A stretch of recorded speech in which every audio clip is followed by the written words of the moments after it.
Hi friends, welcome back to our channel. ఎలా ఉన్నారు friends? అందరూ బాగున్నారా ఫ్రెండ్స్? నేనైతే బాగున్నాను. మీరు బాగుండాలని అయితే మనస్ఫూర్తిగా దేవుడిని కోరుకుంటున్నాను. ఇది నిన్నటి వీడియో అండి. నిన్న ఆఫ్టర్నూన్ 4కి మా పిల్లల కోసం అయితే నేను స్నాక్ ప్రిపేర్ చేశానండి. బొబ్బర్లతోటి వడలైతే వేశాను. పిల్లలకి హాఫ్ డే స్కూల్స్ కదా ఫ్రెండ్స్, అందుకని తినడానికి ఏదో ఒకటి అడుగుతూ ఉంటారు కదా, వాళ్ళ కోసం అయితే నేను నిన్న ఆఫ్టర్నూన్ 4కి అయితే ఇలా ప్రిపేర్ చేశానండి బొబ్బర్లతోటి.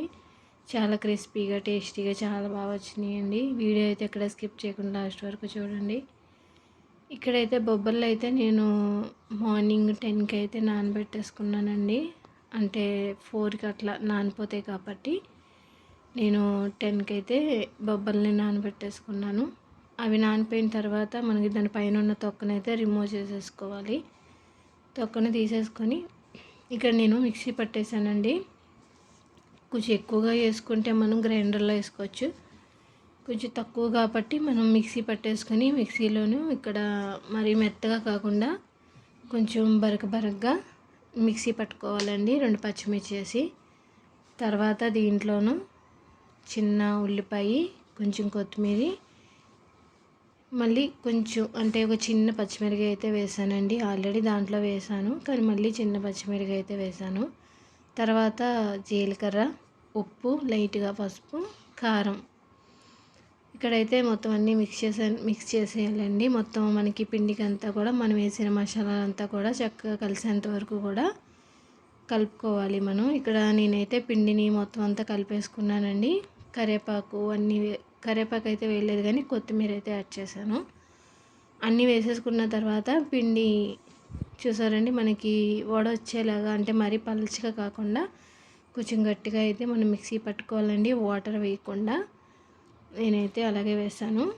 తర్వాత ఆయిల్ అనేది ఓ బాండి పెట్టి, మరి ఎక్కువ వేయలేదండి ఆయిల్, కొంచెం ఆయిల్ వేసాను. అవి కొంచెం డీప్ ఫ్రై అయ్యేంత వరకు వేసాను ఆయిల్ వేడైన తర్వాత మనం వడల కింద అయితే వేసుకున్నాం. దీంట్లోనూ ఒక్కొక్కటి కంటే మనకి ఎన్ని పడితే అన్ని దీంట్లోనూ వేసుకోవాలండి. వేసుకున్న తర్వాత వెంటనే కదపకుండా ఒక 1 మినిట్ అలా ఉంచేసి తర్వాత మనం టర్న్ చేసుకోవడమే. మొత్తం అన్నీ అలాగే మనం ఒక్కొక్కటిగా టర్న్ చేసుకోవడమేనండి. అంటే వెంటనే తిప్పేస్తే మనకి పిండిలాగా ఉంటుంది కదా ఫ్రెండ్స్, అలా కాకుండా మనకి వెంటనే టర్న్ చేయకుండా ఒక 2 మినిట్స్ తర్వాత చేస్తే మనకి ఇవి అనేది మంచిగా ఫ్రై అవుతాయి. ఇక్కడ నేను అలాగే ఒక్కొక్కటిగా తీసుకుని టర్న్ చేసుకున్నాను. చూసారండి, మంచి గోల్డ్ కలర్లో వచ్చేదాకా ఫ్రై చేసుకోండి. మనకి వడలు అనేది మంచి కలర్ వస్తేనే టేస్ట్ అనేది బాగుంటుంది. ఇక్కడ ఇలా సరిపోతుంది ఫ్రెండ్స్ మనకి. నేనైతే ఇక్కడ ఇంకా తీసేసుకుంటున్నాను. మరీ ఎక్కువగా అయితే మనకి మాడిపోతాయి కాబట్టి మీడియం సైజులో పెట్టుకుని అయితే ఇక్కడ నేను ఫ్రై చేసుకుంటున్నాను. ఇంకా మొత్తం కూడా పిండిని నేను వాళ్ళ కింద అయితే ఇలాగే వేసేసుకున్నానండి. మొత్తం అలాగే ప్రిపేర్ చేసేసుకున్నాను. ఇక్కడ చూసారండి, అంటే మనకి ఎన్ని పడితే అన్నీ, మీరు పలచగా కావాలంటే ఇంకా పలచగా వేసుకోవచ్చు. నేనైతే నార్మల్గా వేసేసానండి.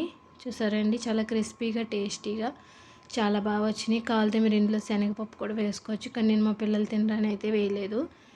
ఫైనలీ చాలా బాగా వచ్చినాయండి, మంచి క్రిస్పీగా టేస్టీగా. ఆఫ్టర్నూన్ పిల్లలకి నచ్చేలాగా మనం ఇలా ప్రిపేర్ చేస్తే అప్పటికప్పుడు మనకి చాలా త్వరగా అయిపోతాయి.